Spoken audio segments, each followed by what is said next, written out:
I get asked quite a bit this one same question over and over again. Maki, what can we do? How can we organize? How can we resist? Life has changed to the point that it's no longer something that most of us can tolerate. How can we get back to, quote unquote, normal? Well, for what it's worth, I'm going to offer my humble opinion in today's video. The first thing that we have to understand is that life returning to normal is probably something that's never going to happen. There will be a new normal. However, we don't have to let them dictate what that new normal is. Many years ago, Rocky IV soundtrack, Survivor, had a song in the Warriors Code, "There's no surrender, though his body says stop, his spirit cries never," a song called "Burning Heart." You see a lot of images with this quote, but the best quote from the song is actually the very, very next line. And many people gloss right over it and don't understand how important it is. Deep in our soul, a quiet ember knows it's you against you. It's the paradox that drives us on.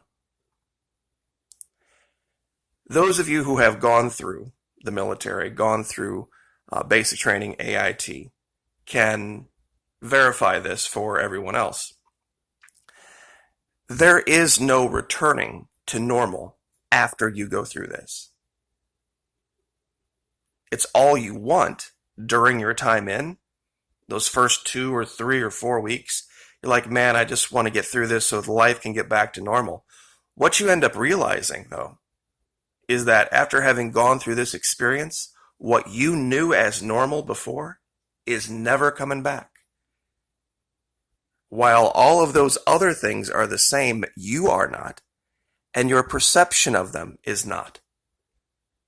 And that's not necessarily a bad thing. So many misunderstand what goes on, what really goes on in boot camp and AIT. It's not about the push-ups. It's not about the lack of sleep. It's not about the yelling and screaming. It's a war for the mind. And that's all it is. Once you change your mind and change your values, your perception of everything else changes. Those people in DC live off of your reactions. They live off of the idea that they can control not your body. They can control your mind. And everything else follows. When you stop giving them the ability to control your mind, control your actions therefore, and your opinions thereof, everything changes. And the fear of that is what bothers a lot of young soldiers. Because they're starting to understand in the first few weeks, like where we are right now, that the enemy isn't external. The enemy is internal. You are your own worst enemy. What this guy here on the left is trying to do is get this guy to focus and understand that eventually, some point, his yelling will be meaningless. That this guy here will be able to remain as serene and calm as a morning pond as the sun rises, regardless of what's going on outside. As the water shapes itself to the vessel that contains it, a wise man should adapt himself to circumstances. And that's what you do. You turn your body into a tool for your mind, not the other way around. And your perceptions and your actions and how you react, all that changes so that when the government does things like this, not that big a deal. Improvise, adapt, overcome, and move on. This is where so many mistakes are made. Look in the background here. You see everybody just kind of chilling out, have a good time. You got civilians mixing with military folks, and there's people over here sitting on their blankets. You see, this is make-believe boot camp here. This was a pose for a picture. And all of these people that have gone through these fake boot camps, these gym-based boot camps, thinking that they're having the experience, they're not. Anytime you can just stop and get up and walk away and go sleep in your own bed or get in your car and drive to wherever, you see, that's not the experience. They can make you do push-ups so that your body reacts in a way, your arms get bigger, your chest gets bigger. But if they don't change your mind, you're just going to go back to where you were eventually. When you stop seeing the negatives as negatives and start seeing them as positives and opportunities for growth and change, that's when you disarm your enemy. The misery is not just teaching people to be miserable. It's teaching you to not take your physical misery so seriously. Big deal. I didn't have anything to eat today. Wonderful. Maybe I won't tomorrow. Okay. All that's going to happen is I'll probably lose some weight. I'm not going to let it affect my mental state. My hair is so long it's driving me nuts right now. But I'm not going to let it affect my mental state because no barbers are open. And yeah, you might be without, money. You might be without a lot of physical comforts. And that's probably going to cause stress. How you react to the stress. That's the biggest tool. That's the biggest asset I can give you.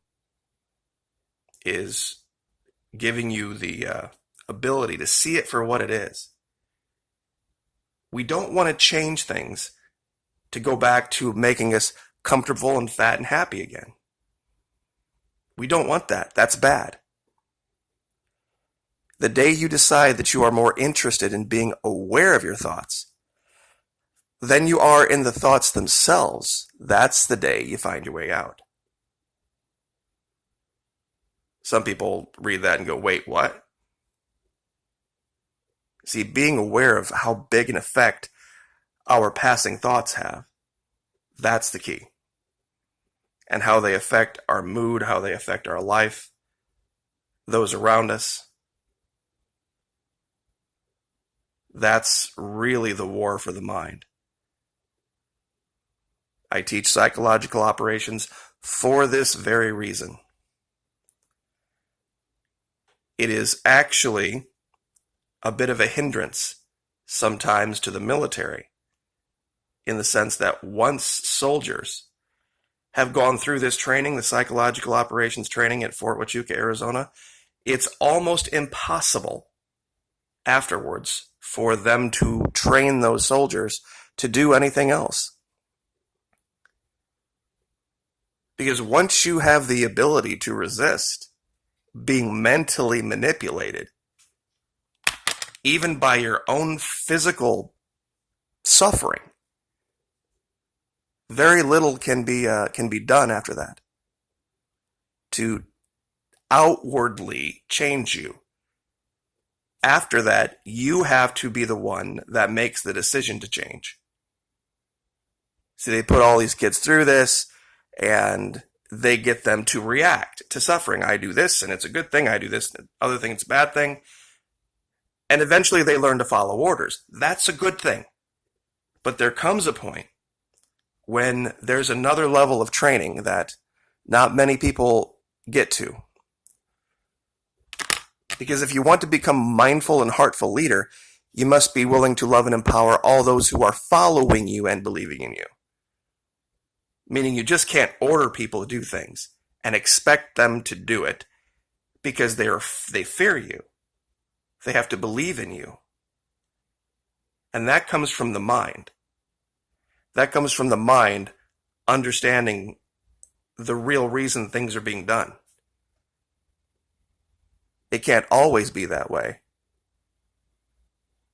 But for those at the higher levels, those that have to be put in positions that are totally unfair, positions that are likely to have nothing but failure and heartache as their end result, meaning a lot of special operations guys, a lot of intelligence guys, a lot of different MOSs in the military aren't all that popular. And they aren't all that fun, but they have to have people do them. Those people have to have control of their mind and understand that the mission lies inside them, not external to them. And this is the last image I will leave with. One of the biggest things that gets associated with basic training is the push-up. Everybody knows about doing push-ups and all this kind of stuff. But they really don't understand why this particular exercise is so important. The reason it's important is this. It's the very first thing a baby learns to do. The very first thing, physical achievement, a baby learns to do is to push itself up when it's laying on its stomach.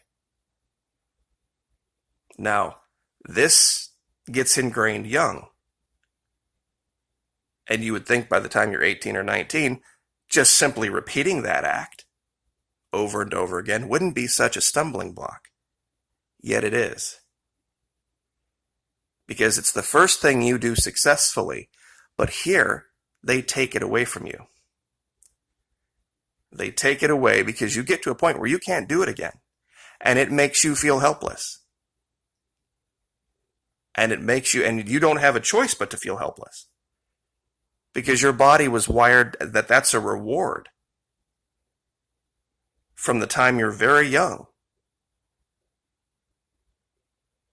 Almost literally from the time you're alive. That's why they choose this exercise. So that you can understand there are limits, but the limits lie inside of you.